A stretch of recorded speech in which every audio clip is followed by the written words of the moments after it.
በኢንተርኔት የፍቅር ጓደኛ ለማግኘት የሚረዱ 7 ነጥቦች። የከንፈር ወዳጅ አሊያም ውሃ አጣጫችንን በተለያዩ አጋጣሚዎች አግኝተን ይሆናል።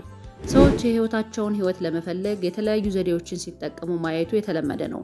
ቴክኖሎጂ በዘመነበት በአሁኑ ጊዜ ደግሞ በሚሊዮን የሚቆጠሩ ሰዎች የፍቅር ጓደኞቻቸውን ለመፈለግ ኢንተርኔትን እንደሚጠቀሙ ታውቋል። በነገራችን ላይ እዚህ ላይ የሆነ አፕሊኬሽን አለ አሉ እንደውም ባልና ሚስቶችን የሚያገናኝ ሴትና ወንድ አለ። ብቻ አዲስ የመጣ አፕሊኬሽን ይሁን የቆየ አፕሊኬሽን አላውቅም፣ ብቻ የሆነ አፕሊኬሽን አለ እዛ ላይ ሴቶችና ወንዶች ሂደው እንደሚፈላለጉ።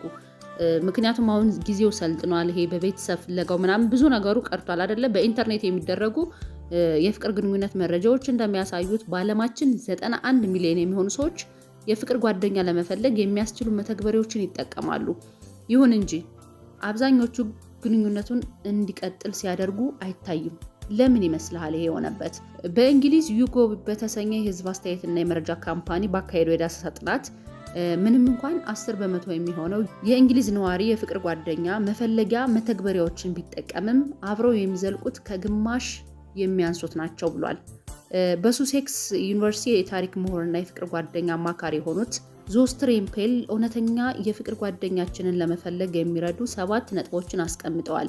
እነዚህን ነጥቦች በአግባቡ ተጠቅመህ ስኬታማ ልትሆን ስለምትችል ሳቢሳን ሰብስክራይብ አድርገህ ተከተለኝ። ቲክቶክ ላይ ገብታችሁም እንደዚሁ ሳቢሳ ብላችሁ ፎሎ ማድረጋችሁ እንዳትረሱ። መልካም ቆይታ።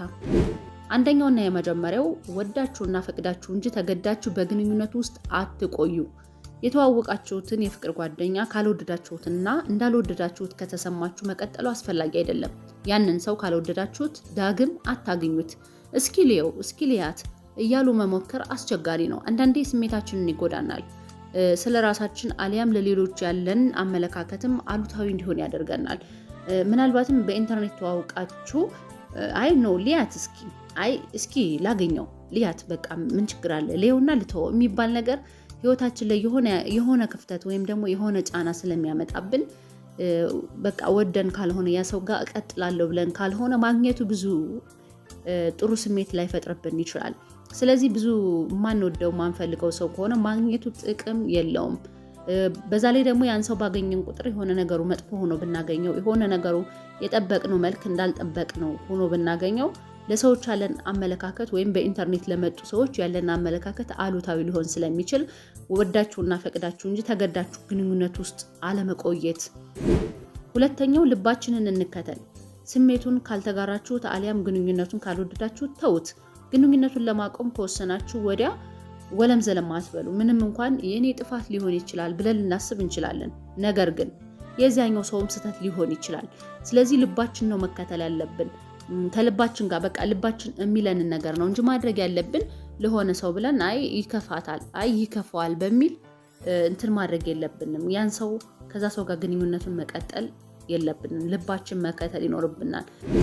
ሶስተኛው መልእክቶችን ወደ መለዋወጥ ከተሸጋገራችሁ ጥቂት መልእክቶች ብቻ እንደሆኑ አስቡ። ብዙ ጊዜ በብዛትና በተደጋጋሚ መልእክት የሚልክን ሰው ስለኛ ያሰበ ሊመስለን ይችላል። ነገር ግን ስለ ብዛቱ ሳይሆን ስለ ጥራቱ ተጨነቁ።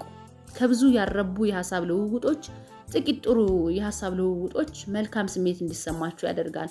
አንዳንዴ ሶሻል ሚዲያ ላይ ተዋወቃችሁ ተደጋጋሚ ቴክስት በጻፈላችሁ 10 ባወራችሁ በደወለ ምናምን አይደለም። እንደውም እንዲህ ሲያደርግ ወዶኝ ነው አፍቅራኝ ነው ልትል ትችላለህ፣ ግን ውሸት። እንደው በቅርቡ ምን ላይ ሳምንት ቲክቶክ ላይ ምን ሰማው መሰላችሁ? መቼም ቲክቶክ የማያመጣበት ጉድ የለም። ስራዋን አስለቅቆ ተቀመጪ ብሎ ቤት ማለት ሌላ ሀገር ነው እሱ ያለ ካለችበት ሀገር ላይ ቁጭ አድጓት፣ ነገር ግን ከሱ ጋር በምታወራ ሰዓት ራቁቷን እንድታወራ አድርጎ ቪዲዮ ይዞባት እያስፈራራት ይገኛል። አሁን እሷ አስቦላት ወዷት አፍቅሯት መስሏታል። በጣም ሲቆጣጠራት ኢንስታግራም ላይ ወይም ደግሞ ቲክቶክ ላይ ዋትሳፕ ላይ የምታወራቸውን ወሬዎች እያንዳንዱ እሱ ያውቃል። በጣም ይቆጣጠራታል። እንደዚህ አይደለም እና ተደጋጋሚ የሆነ ስለተቆጣጠረን ተደጋጋሚ መልእክት ስለላከ ምናምን ስለደወለ የሆነ ሰው ይወደናል ወይም ስለኛ እያሰበ ነው ብለን ማሰብ የለብንም። በአንድ ጊዜ ከ100 ሰዎች ጋር ልናወራ እንችላለን። ነገር ግን ከመረጣችሁትና ከወደዳችሁት ሰው ጋር አውሩ። ወደፊት አብራችሁ ሊዘልቅ ከሚችል ሰው ጋር ማውራቱ የተሻለ ነው። በቃ አብሮን ከሚኖር ሰው ጋር አብሮን ከሚዘልቅ ጋር ማውራቱ የተሻለ ነው እንጂ እናንተም ከ100 ሰው በላይ ማውራት ወይም ደግሞ 3 ሰው ለተለያየ ሰው ማውራት ምንም ጥቅም የለውም። አራተኛው ፍቅረኛ መፈለግ የቁጥር ጨዋታ ነው። በመሆኑም በርካታ ሰዎች ያሉበትን ምረጥ። ብቻውን በበረሃ ውስጥ እንዳለ ሰው ከመሆን ይልቅ ከብዙ ሰዎች ጋር ተከበቡ።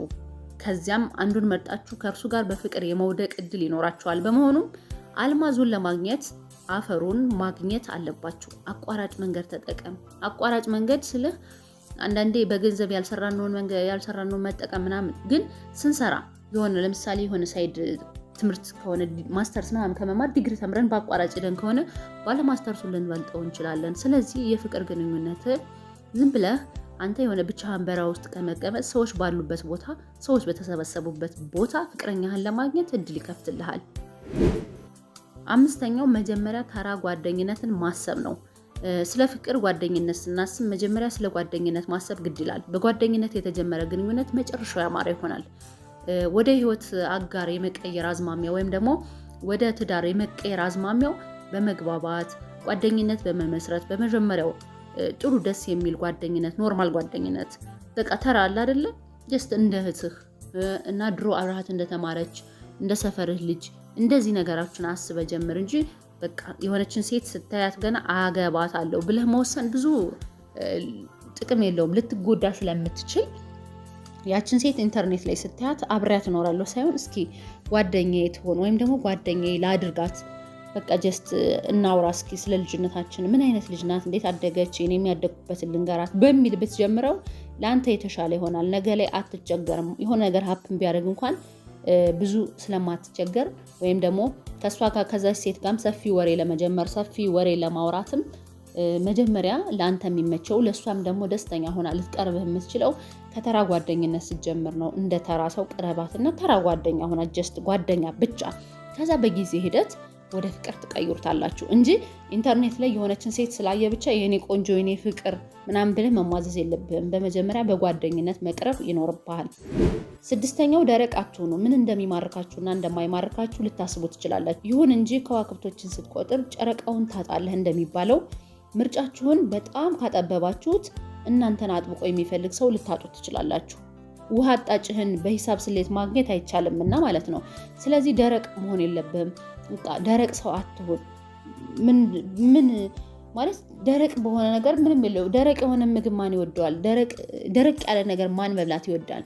ማንም አይወድም። ያለ ማዋዋጫ ወይም ደግሞ ያለ ውሃ የሆነ ነገር አይወድም አይደል? ስለዚህ ደረቅ መሆን የለብህም።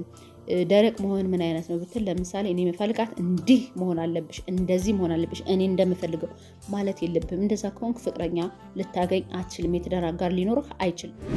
7ኛውና የመጨረሻው ጥንቃቄ ማድረግ እንዳለባችሁ አትዘንጉ። በተለይ በድረገጽ የሚመሰረቱ ግንኙነቶች ደስታ ሊሰጧችሁ ይችላሉ። ነገር ግን ምርመራና ጥንቃቄ ማድረጋችሁን ማቆም የለባችሁም። በጥርጣሬና በጥንቃቄ ነገሮችን መከታተል ያስፈልጋል።